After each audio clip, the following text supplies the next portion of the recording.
Today, more than 1,000 family and friends attended the funeral of Iowa Army National Guard Sergeant Daniel Sesker. He was killed in Iraq earlier this month.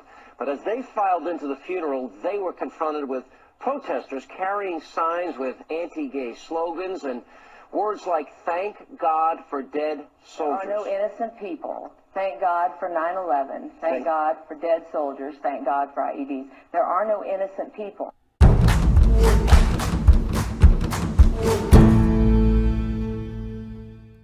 Hello, YouTube and Facebook. Thank you all for joining me on this edition of 5 Minutes with Chris. And today is all about the Westboro Baptist Church. Now, basically what these people do is they hate everybody. I mean, they hate all religion, they hate politics, they hate everybody equally.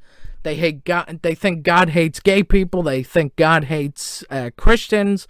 They think that God hates pretty much everybody. So basically, they live by this code. They think that all this hatred is normal, and, you know, to go out, for example, and what they also do is protest dead soldiers' funerals. They go out there, they protest in front of the funeral parlors and all that stuff, and, you know, it's really sick. I mean, you gotta be sick to do this shit. So, you know, these people, I think the reason why, this is my personal opinion, I think the reason why this church still exists is because inbreeding still exists. If we get rid of inbreeding, then we won't have this problem anymore, you know? If we stop having cousins fuck and sisters and brothers and all stop fucking, excuse me, then you know what? I think then the whole world will be normal again, you know? Or at least most of it anyway. Like, shit like this will disappear.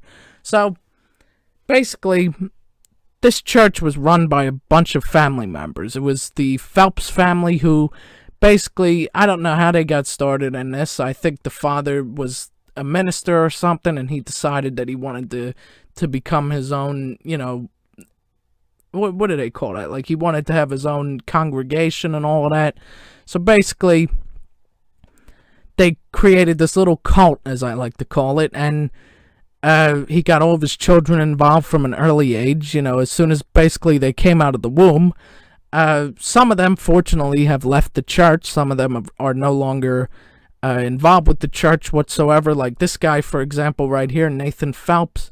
He is actually, it's kind of ironic, a real twist of events right here. He actually became an LGBT activist, which is sort of a kick in the head to the old man right here, who basically... The old man died a couple years ago, but apparently it was reported somewhere that he was, like, regretful and all, and he wished that, you know, he wouldn't have started up this church, and, I mean, I don't know, they're real nutty, you know? And the lady right here, Shirley Phelps, she was basically the daughter, and she took over the church, like, more and more. She basically pushed her father aside and let her, you know, become the boss, and she was in charge of the protests and all of this stuff, and, you know, she's just a wonderful human being. You might remember her, for those of you that are fans of the Howard Stern show, you might remember her as one of the panelists on the Hollywood Squares. She was one of the panelists, and her daughters, too. They brought them on as, like, a group, you know, to sit in the square, and basically, you know, you would think that this kind of thing would just be for a show like the Howard Stern show, but no, it's not. It's actual, you know, real behavior. So, you know, basically, they protest funerals, they hate Muslims, they hate Jews, they hate everybody. So, you know, if people are going to live like this, why do they automatically have to assume that everybody else is going to be like them? You know what I mean? Why do they have to get their kids involved? Why do they have to get every relative involved? I mean, this is disgraceful. This really needs to stop. And, you know, people just have to start waking up. You know, they have to wake up and realize that God is not evil. I mean, if you really believe in God, you have to realize that he's not evil. I mean, you know, I'm not the most religious person, but I would like to think that God's not evil. Because if he was, then I would rather take my chances burning in hell for all eternity, to tell you the truth.